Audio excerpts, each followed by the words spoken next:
अस्सलाम वालेकुम एवरीवन। उम्मीद करती हूँ आप सब खैरियत से होंगे। हमने अपने जो साइकोलॉजी के कुछ लेक्चर्स हैं उसकी सीरीज़ स्टार्ट की हुई है, तो हम अब पढ़े इमोशन का आज पार्ट 3।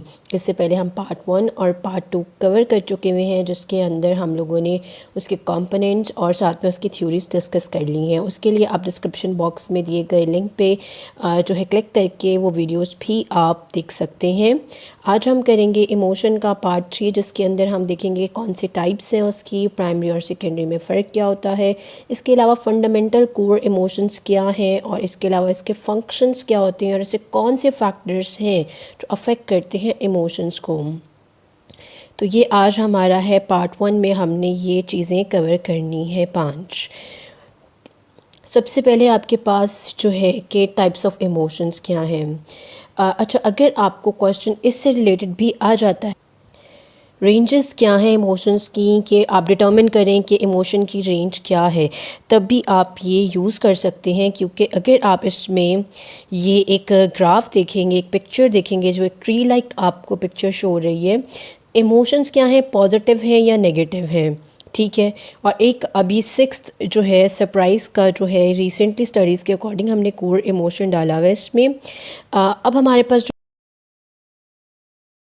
आपका love, Joy, surprise, anger, sadness, fear, ये बेसिक हैं आपके जो प्राइमरी इमोशंस के। एक जो चीज़ बेसिक कोर इमोशंस है जो आप फर्स्ट टाइम में फील करते हैं, और इनमें से भी वो इमोशंस हैं जो कुछ पॉजिटिव हैं, कुछ नेगेटिव हैं। इन्हीं इमोशन से आगे आपके पास बनती है ये लिस्ट, जिनके मतलब कॉम्बिनेशन से, मिक्सिंग से, या फिर थोड़ा आपके इन्वायरमेंटल से एक रिस्पॉन्स के तहत भी बनती हैं। जिस तरह के नेचुरलिस्ट आपके चार्ल्स डार्विन ने एक्सप्लेन किया था कि अडेप्टिव होते हैं इमोशंस, तो टाइमली इन्हें मतलब इवॉल्व किया जा रहा होता है। तो ये सेकेंडरी इमोशंस हैं और ये प्राइमरी इमोशंस हैं। तो दो टाइप के इमोशंस होते हैं, पॉजिटिव और नेगेटिव। पॉजिटिव कौन से होते हैं? पॉजिटिव आपके वो होते हैं जिसके अंदर आपकी जो फीलिंग्स होती हैं, यानी कि फिजियोलॉजिकली भी आपकी बॉडी अच्छा रिस्पॉन्ड करती है। अब फॉर एग्ज़ाम्पल यहाँ पे आप जॉय और लव में देखें, जो आपके पॉजिटिव जो है न्यूरोनल बात की जाए तो न्यूरोट्रांसमीटर्स होते हैं, डोपामीन होता है, सेरोटोनिन होता है, जो आपके अच्छे फील करवाने में आपके जो है बॉडी में रिलीज़ होता है during positive emotions. Negative similarly आपके यहाँ जो एक एपिनेफ्रिन, एपिनेफ्रिन जो आपके हैं हार्मोन्स हैं, और इस तरह से कई न्यूरोट्रांसमीटर्स हैं जो रिलीज़ होते हैं, जो कि आपको गुस्सा दिलाते हैं, आपको दुखी करते हैं, और आपके अंदर डर की फीलिंग आती है। Depending upon the emotion you feel at that time, उसी हिसाब से क्या होता है, आपके वो न्यूरोट्रांसमीटर्स काम करते हैं, आपकी बॉडी फिजियोलॉजिकली काम करती है। जिस तरह के हमने थ्योरीज में देखा कि किस तरह से आपकी बॉडी रिस्पॉन्ड करती है ड्यूरिंग इमोशन। अब इमोशन कौन कौन सा हो सकता है? पॉजिटिव हो सकता है जो कि पॉजिटिव केमिकल रिलीज़ करे बॉडी में, या नेगेटिव हो सकता है जो नेगेटिव केमिकल रिलीज़ करे बॉडी में। और जब ये नेगेटिव केमिकल रिलीज़ होगा तो उसी तरीके से आपके जो माइंड पे असर होता है, आपके सोचने की सलाहियत जो होती है, या फिर आपके इवन इस तरह से भी होता है कि नेगेटिव इमोशंस में आपकी पूरी बॉडी अफेक्ट होती है और आपकी हेल्थ भी अफेक्ट होती है। क्यों? क्योंकि आपकी बॉडी फिजियोलॉजिकली अच्छा रिस्पॉन्ड नहीं करती, आपकी मेंटल कॉग्निटिव पावर अच्छा रिस्पॉन्ड नहीं करती है। बिल्कुल उसी तरीके से जिस तरह हम अभी भी पीछे थ्योरीज में देखते आए कि, और साथ में कॉम्पोनेंट्स में देखा कि कौन कौन से कॉम्पोनेंट्स होते हैं इमोशन के, तो वो सारे कॉम्पोनेंट्स अफेक्ट होते हैं। तो पॉजिटिव इमोशंस हैं आपके पास और नेगेटिव है। नेगेटिव में कौन से हैं?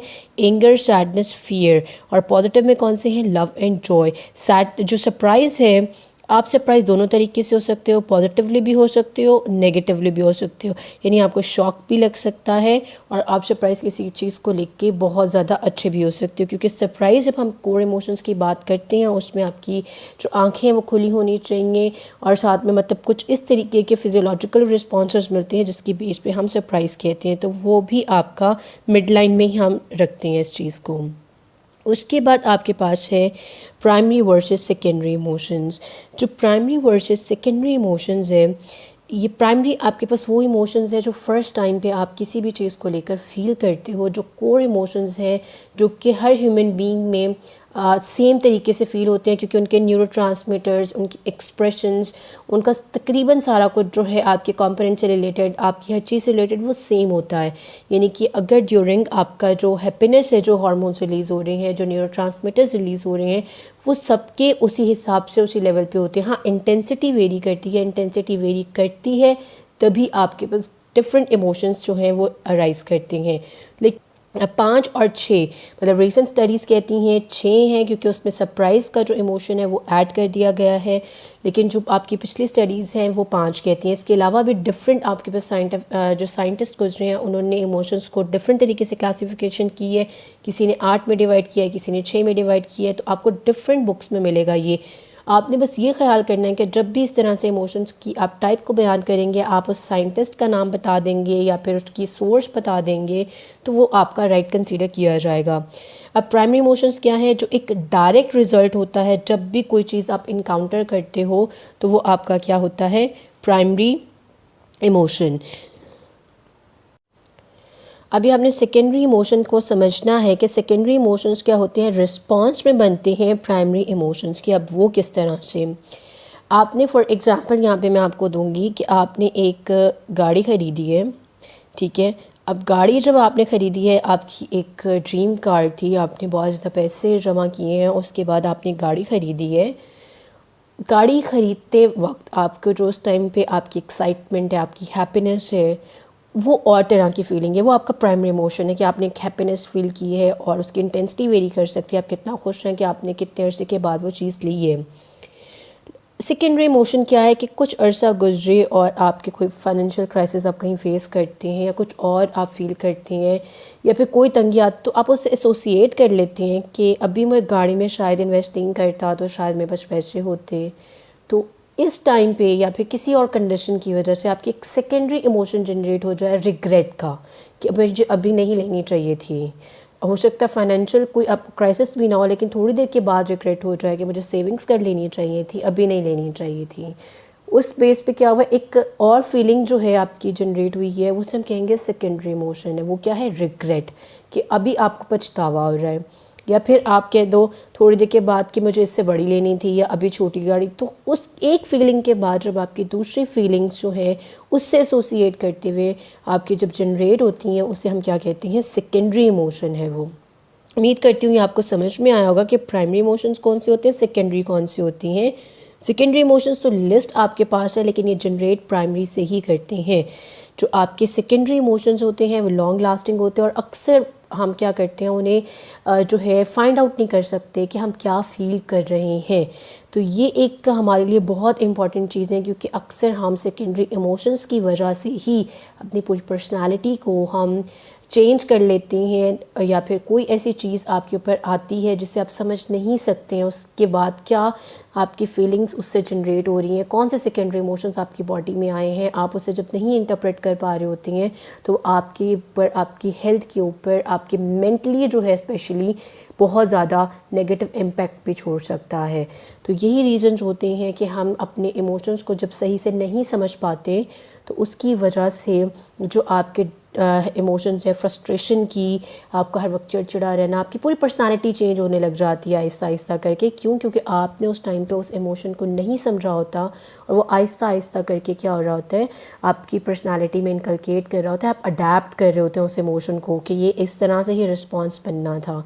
तो कुछ एक्सपीरियंसेस आप लाइफ में पहली बार भी कर सकते हैं सेकेंडरी इमोशंस के, और कुछ इस तरह से होते हैं कि आप देखते भी हैं, सीखते भी हैं, आपको लोग समझा भी देते हैं। फॉर अंदर सैडनेस, दुखी और डिस्गस्ट को आपने याद रखना है कि डिसअप्रूवल फीलिंग्स होती हैं ये, और इन्जॉयमेंट के किसी चीज़ को लेकर आप कितना लुत्फ़अंदोज़ होते हो। अब इसी की वजह से अब आपने ये चीज़ यहाँ याद रखनी है कि ये जो है चारों के चारों आपके हैं नेगेटिव इमोशंस। गुस्सा करना, डर, सैडनेस, डिस्गस्ट सिर्फ इन्जॉयमेंट है जो एक पॉजिटिव आपका इमोशन है यहाँ पे, ठीक है। तो ये कोर आपके इमोशंस जो हैं वो यही हैं। और उसके बाद यहाँ पे ये चार्ट देखें, ये आपको समझ में आ जाएगा कि प्राइमरी इमोशन से किस तरह सेकेंडरी इमोशंस जो हैं वो बन रहे हैं। ये पिछले पिक्चर में भी आपको एक्सप्लेन किया था कि यहाँ पे भी एक्सप्लेन किया जा सकता है, जहाँ पे मैंने आपको ये बताया कि प्राइमरी इमोशंस ये बने पॉजिटिव और नेगेटिव।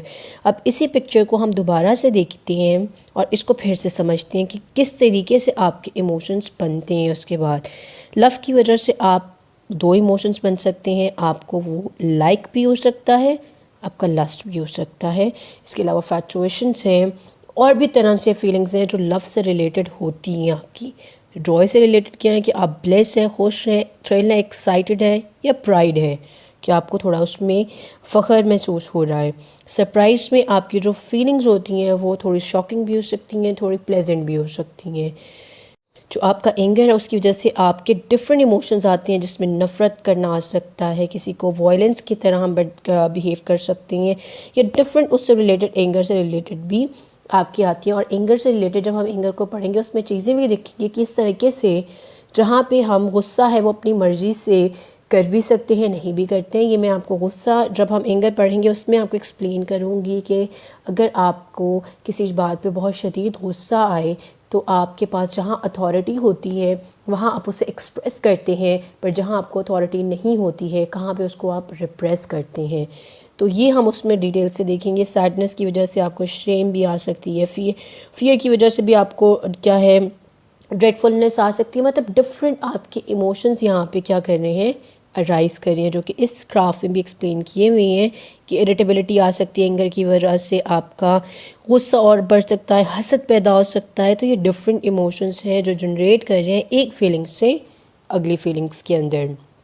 तो ये 5 फंडामेंटल इमोशंस हैं, उसी के बाद आपके बाकी सारे सेकेंडरी इमोशंस जनरेट हो रहे हैं। तो उम्मीद करती हूँ ये आपको 5 बेसिक समझ में आएंगे, क्योंकि इनको भी हमने आगे डिटेल से देखना है कि एंगर में क्या हुआ, फियर में क्या हुआ, सैडनेस और डिस्गस्ट किया, और इससे हम लाइफ रिलेटेड भी, क्लिनिकली रिलेटेड भी चीज़ें देखेंगे।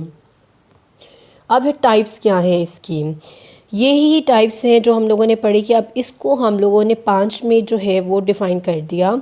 अब यहाँ पे क्या है, एक आपके साइंटिस्ट थे जो प्लचिक थे, या 8 कोर्स में आपका डिफ़ाइन किया कि 8 आपके प्राइमरी वो होते हैं जो इमोशंस होते हैं। उन्होंने पेयर्स बना दिए कि खुशी है तो गम है, डर है तो गुस्सा है, जहाँ पे आप ट्रस्ट करते हो वहीं पे आपकी डिस्ट्रस्ट है, यानी यहाँ पे आप ईमानदार होते हो वहीं पे आप बददियानती भी करते हो, जहाँ वफ़ा होती है वहाँ इस तरह से आपकी बेवफाई होती है, जहाँ सरप्राइज़ है वहीं पे एंटिसिपेशन है कि आप सोचते रहते हो क्या होगा क्या होगा, तो वहीं पे आपके लिए सरप्राइज़ है। तो उन्होंने ग्रुप किया था ऑपोजिट तरीके से कि किस तरीके से आपके इमोशंस जो है कोर इमोशंस, यहाँ हम कोर इमोशंस की ही बात कर रहे हैं प्राइमरी की, उन्होंने उसको इस तरह से डिफ़ाइन किया। फिर 6 कोर इमोशंस दिए थे पॉल एकमैन ने भी। पॉल एकमैन कहते थे कि आपके जो इमोशंस हैं वो है anger, disgust, fear, happiness, sadness and surprise. इन्होंने इसको ऐड किया था और रिफाइन भी किया था कंसेप्ट के इमोशनल इंटेंसिटी का, जो कि इन्होंने दिया था प्लचिक ने। और इन्होंने क्लासिफिकेशन किस बेस पे की थी, इन्होंने 42 फेशियल मसल्स जो हैं, यानी कि जो आपके पट्टे हैं आपके चेहरे के, उन्हें देखते हुए कि जब आप इमोशन आप अपने एक्सप्रेस करते हो, जैसे खुशी होती है तो आपके लिप्स स्ट्रेच कर जाती हैं, गुस्सा होता है तो आपके जो नाक है उधर के जो आपके मसल्स हैं वो फ्लेयर कर रहे होती हैं। वैसे ही आप अगर बहुत ज़्यादा किसी को नफ़रत भरी निगाह से देखते हैं कुछ और, तो आप फ्राउनिंग में जाते हैं, आपकी भवें चढ़ी होती हैं। तो डिफरेंट तरीके से आप अपने मसल्स को यूज़ करते हो एक्सप्रेस करने के लिए। तो उन्होंने उस मसल्स को देखते हुए इस सिस्टम को एक्सप्लेन किया। रिसेंटली आपके पास क्या है, 6 ही इमोशंस हैं जिन्हें 4 बेसिक जिसमें है happiness, sadness, anger and fear, और बाकी जो आपके पास है सरप्राइज़ जो है वो आपका आप कॉमन फेशियल इसलिए बना क्योंकि इसमें आपके जो फेस मसल्स हैं वो तकरीबन सभी एक तरह से यूज़ करते हैं। तो अब ये इन्होंने 6 कोर इमोशंस को एक्सप्लेन किया है, जिसमें इन्होंने 4 बेसिक्स और 2 जो है वो थोड़े से मतलब कि जो अब इंक्लूड किए जा रहे हैं, या जो कि थोड़ी जिसमें वेरिएबिलिटी आपकी हर जगह आपको देखने को मिलती है। तो आप कहीं पे भी आपको मिल जाते हैं इस तरह से इमोशंस बुक में लिखे हुए, कहीं 8 मिलेंगे, कहीं 14 मिलेंगे, कहीं 28 मिलेंगे, 42 का पेयर मिलेगा। डिफरेंट आपको इमोशंस की टाइप्स मिल रही हैं, तो वो सब ठीक है, बस आपने वो साइंटिस्ट और उनके वर्क को एक्सप्लेन करना है, किस तरीके से उन्होंने एक्सप्लेन किया हुआ है, किस तरह प्राइमरी इमोशंस से सेकेंडरी इमोशंस बने हुए हैं उधर, वो चीज़ें आपने देख लेनी है कि ये ना हो कि वहाँ प्राइमरी इमोशंस में ही सेकेंडरी इमोशंस लिखे हो, आप टोटल काउंट करके लिखते हैं। तो आपने ये डिफरेंस देख लेना, उस तरीके से आपने इसको लिख लेना है। उसके बाद क्या है कि कौन से मेन फैक्टर्स हैं जो कंट्रीब्यूट करते हैं complexity of our labelling our emotions. ये एक इम्पॉर्टेंट चीज़ है और इसको समझिएगा भी कि किस तरह से आपके जो इमोशंस हैं वो आपके इमोशंस कंट्रीब्यूट करते हैं और इतना कॉम्प्लेक्स हो जाते हैं कि आप खुद उन्हें लेबल नहीं कर पाते हैं, मतलब कि आपको समझ में नहीं आ रहा होता कि वो इमोशन असल में है क्या। आपकी इंटेंसिटीज़ के ऊपर डिपेंड करती है कि आप किसी चीज़ को लेकर क्या फ़ील कर रहे हो, आपकी कितनी शिद्दत है उस चीज़ से रिलेटेड, तो फिर वो डिफ़ाइन करती है कि आप अक्सर उस चीज़ को नहीं कर पा रहे होते हो। फॉर एग्ज़ाम्पल, अब अक्सर इस तरह से ड्रामों में और आप फिल्मों में देखते हैं कि जब इंटेंसिटी फॉर एग्ज़ाम्पल आपकी लव की बढ़ जाती है इस हद तक कि आप उसमें डिफ्रेंशिएट नहीं कर पाते कि आपको सिर्फ उस शख्स को सिर्फ हासिल करना होता है या समथिंग एल्स वहाँ पे है, तो आप क्या करते हो, डिफरेंटली उसको रिस्पॉन्ड कर रहे होते हो। वही कुछ जो आप फिल्म और ड्रामों में देखते हो जहाँ समझ में नहीं आ रहा होता कि आप लेबल नहीं कर पाते कि either you want that person या फिर आपको उसको किसी और का नहीं होने देना। तो ये चीज़ है, या फिर ये है कि you want that person to be happy, क्योंकि हम लोगों ने कभी इस इमोशन को समझा ही नहीं है कि व्हाट डज़ दैट मीन।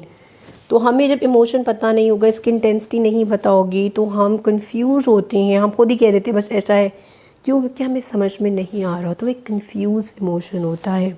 इसके अलावा भी हो सकता है कि आप कंफ्यूज हैं बिटवीन लाइक एंड लस्ट, और ये हमारे यहाँ बहुत कॉमन प्रैक्टिस है कि हमें नहीं पता होता कि वो लस्ट फीलिंग है या लाइक फीलिंग्स हैं, हम कंफ्यूज हो जाते हैं, इन्फैचुएशंस में होते हैं, हमें नहीं समझ में आता, क्यों, क्योंकि आपकी इंटेंसिटी वेरी कर रही होती है उसमें। उसके अलावा आपके पास है कॉम्बिनेशन। कॉम्बिनेशन क्या है कि जब आपके दो कोर इमोशंस जो होते हैं वो मिक्स हो जाती हैं, जो आपके दो कोर इमोशंस ओवरलैप कर रहे होती हैं। अब वो किस तरह से, फॉर एग्जांपल आप एंग्री भी हैं और डिसगस्ट भी हैं, कि मतलब आप ऑफेंड है किसी चीज़ की, आपने डिसअप्रूव कर दी और आपको गुस्सा भी है, तो अब आप क्या करेंगे, आपके अंदर एक नफ़रत की फीलिंग पैदा हो जाएगी। आपने दो से ज़्यादा इमोशंस जब बनते हैं, कॉम्बिनेशन बन रहा होता है, इसमें से ज़्यादा भी हो सकती हैं, तो वो क्या करते हैं, एक इमोशन जनरेट करते हैं, एक नफ़रत बन रही होती है और आपको समझ में नहीं आ रही, क्यों, क्योंकि आप गुस्सा भी हैं और साथ में क्या हुआ है, आपने वो चीज़ डिसअप्रूव भी की। और अक्सर ऐसा ही होता है कि जब आप किसी चीज़ से, आपको कोई चीज़ की वजह से अंदर गुस्सा होता है पर आप नहीं कर पा रहे हो, तो आप डिसअप्रूव भी उसे कर रहे होते हो कि मुझे ये नहीं पसंद है, तो वो आपकी ऑटोमेटिकली नफ़रत में कन्वर्ट हो जाती है। मिक्स इमोशंस क्या हैं, जहाँ पे आपके कोर इमोशंस आपस में ही मिक्स हो जाते हैं, और वेरिंग क्यों, क्योंकि उधर इंटेंसिटी वेरी कर रही है आपकी, आपको नहीं समझ में आ रहा। Feeling a lot of sadness as with a little disgust, क्या बहुत दुखी हैं, बहुत दुखी हैं, और माइल्ड से डिसगस्ट है कि मतलब माइल्ड सा डिसअप्रूवल है, लेकिन इसकी वजह से आपको जो फीलिंग जनरेट करेगी वो रिग्रेट की कर सकती है, जिसे हम पछतावा कहते हैं, क्यों, क्योंकि आप डिसअप्रूव कर रहे हो और बहुत दुखी हो, तो आप पछतावे की फीलिंग में जा सकते हो। इसी तरीके से बहुत ज़्यादा डिसगस्ट है कि आपने डिसअप्रूव कर दिया लेकिन दुखी थोड़े से हो, तो गिल्ट की फीलिंग भी आ सकती है। तो ये different mixing of emotions due to varying intensity आपकी इस तरह से कॉम्प्लेक्सिटी आती है। यही वजह है कि हम इमोशंस को ना समझते हैं, ना उनकी कॉम्प्लेक्सिटी को रिजॉल्व करना चाहते हैं, और इसी वजह से आपका जो है इमोशनल कोशेंट, यानी कि आपका EQ वो नहीं स्टेबल होता, आप लाइफ चैलेंजेस नहीं फेस कर पाते, आप थोड़ी सी बात पे जो अनस्टेबल हो जाते हैं, वॉलेंटली रिएक्ट करते हैं, या ख़ुद को जो है सही ट्रैक पे नहीं रख पाते हैं, फोकस का प्रॉब्लम है, वो सब इमोशन रूटेड होते हैं कि आपका जो ध्यान है, आपके जो इमोशंस हैं वो किस तरह से किसी चीज़ को एसोसिएट करते हैं। तो ये एक बहुत इंपॉर्टेंट चीज़ है जिससे हमें डिस्कस करना चाहिए, और इसके लिए आप साइकोलॉजिकली भी कोई हेल्प लेना चाहते हैं, किसी साइकोलॉजिस्ट को दिखाना चाहते हैं, साइकियाट्रिस्ट को दिखाना चाहते हैं, तो इसमें आपको देर नहीं करनी चाहिए और लाजमी कंसल्टेंसी लेनी चाहिए। उसके बाद आपके पास है फंक्शंस ऑफ इमोशंस। अब इमोशंस जो हैं आपके किस तरीके से आपको मतलब लाइफ में या फिर किस तरीके से फंक्शन कर रहे हैं, आपको किस तरह से हेल्प आउट कर रहे हैं।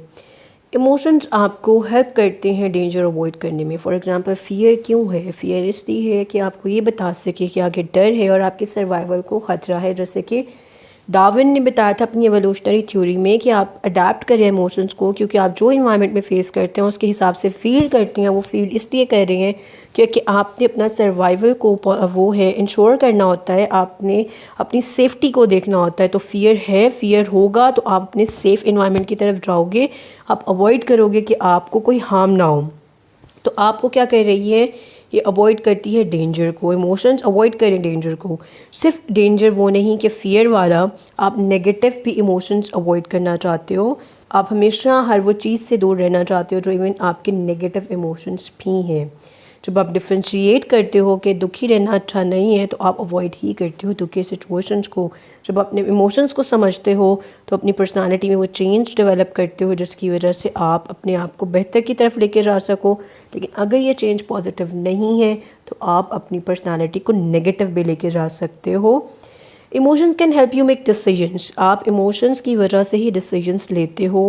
अगर आप किसी चीज़ को लेके खुश होना चाहते हो तो आप वैसा ही वो लोगे, वैसा ही डिसीजन लोगे कि मुझे ये चीज़ खुशी देती है तो वैसा डिसाइड करोगे। अगर पता है कि इस चीज़ से मुझे दुख होगा तो आप वो नहीं करोगे, इस चीज़ से मुझे नुकसान होगा तो नहीं करोगे, ये मेरे लिए अच्छी नहीं है क्योंकि मुझे फील बुरा होना, मेरे इमोशन इससे बुरे जुड़े हुए हैं।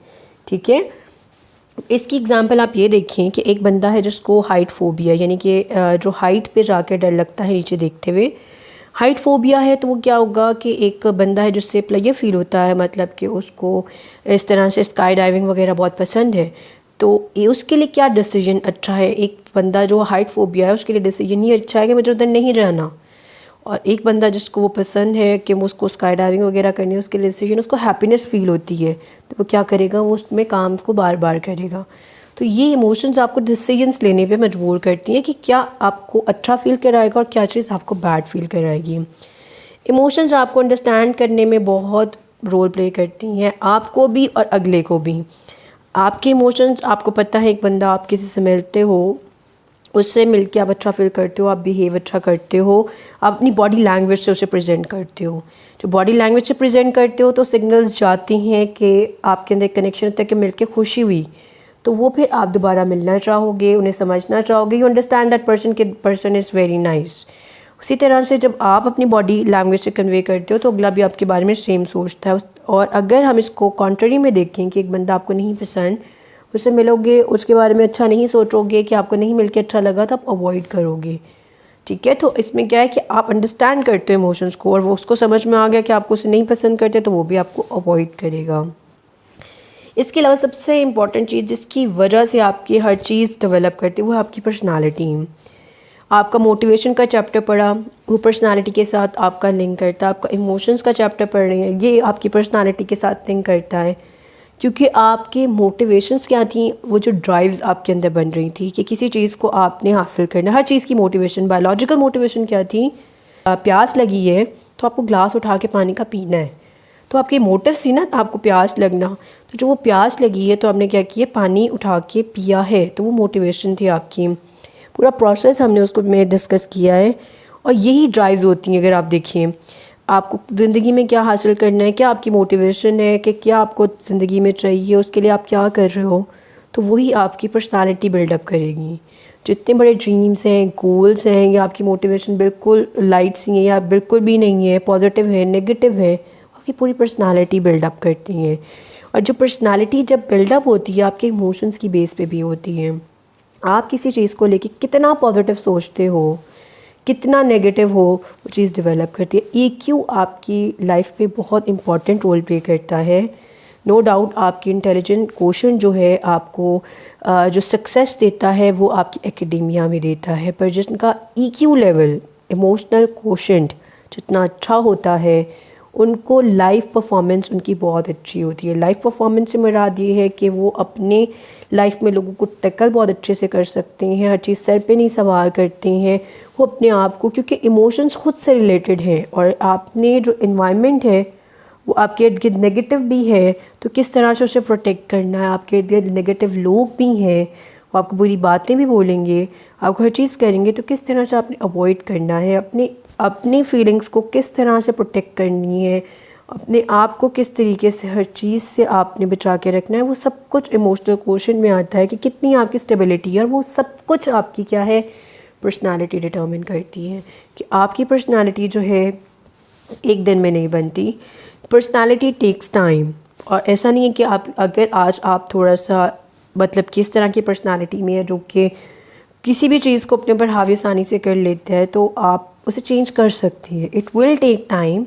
पर्सनालिटी आपकी टाइमली बनती है। आगे जब पर्सनालिटी में पढ़ेंगे तो हम उसमें भी देखेंगे कि किस तरीके से पर्सनालिटी एक्सप्लेन की गई थी कि पर्सनालिटी जो है वो तब से बनना स्टार्ट होती है जब आप कोई चीज़ फील भी नहीं कर पाते हो। यानी अगर मैं आपको सिगमंड फ्रॉइड की या फिर एरिक एरिक्सन की पर्सनालिटी की जब हम थ्योरी पढ़ें या उनका मैं आपको जिक्र करूं तो वो तो एक्सप्लेन करते हैं कि किस तरीके से आप जब बिल्कुल 1 माह के हो, 2 माह के हो, फिर उसके बाद 1 साल के, 2 साल के, किस तरह आपकी पर्सनालिटी डेवलप हो रही है और किस तरह टाइमली चेंज करती है।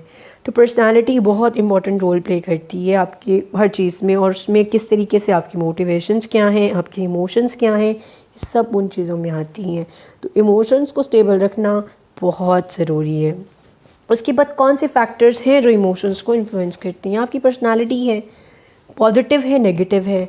कोई चीज़ हो जाती है, फॉर एग्जांपल आपके ऊपर कोई चैलेंज आ जाता है, उसे पॉजिटिव तरीके से देखोगे, नेगेटिव तरीके से देखोगे, उसमें अपने लिए अपॉर्चुनिटीज़ तलाश करोगे या फिर अपने लिए उसे as a bad luck consider करोगे। तो ये आपकी पर्सनालिटी है। पर्सनालिटी जो है इसको जब हम पढ़ेंगे तो आपको ये चीज़ें बहुत अच्छे से क्लियर होंगी और ये चैप्टर बहुत इंपॉर्टेंट है आपकी लाइफ से रिलेटेड भी और चैप्टर रिलेटेड भी, आपके इस कोर्स से रिलेटेड भी। उसके बाद कल्चर क्या है, आपका कल्चर इमोशंस पे बहुत ज़्यादा वो होता है। फिर में ही सिखाया जाता है कि इमोशंस जो है जिसमें मेल के लिए ये हो जाता है कि उन्हें रोना नहीं है, फ़ीमेल के लिए हो जाता है कि वो एक्स्ट्रा रो रही होती हैं। कुछ इस तरह से कल्चर प्रमोट करते हैं। कुछ कल्चर्स जो है वो और तरीके से डर जो होती हैं, उनकी ख़वातीन बहुत ज़्यादा दिलेर होती हैं, उन्हें डर नहीं लगता, फ़ियर का उनके लिए इमोशन सबके लिए डिफरेंट होगा। तो कल्चर बहुत ज़्यादा एसोसिएट करता है। कुछ घर की ख़वातीन इस तरह से भी होंगी जिनको एक्स्ट्रा डर लगता होगा हर चीज़ से, तो इमोशंस उनके सबके डिफरेंट होंगे।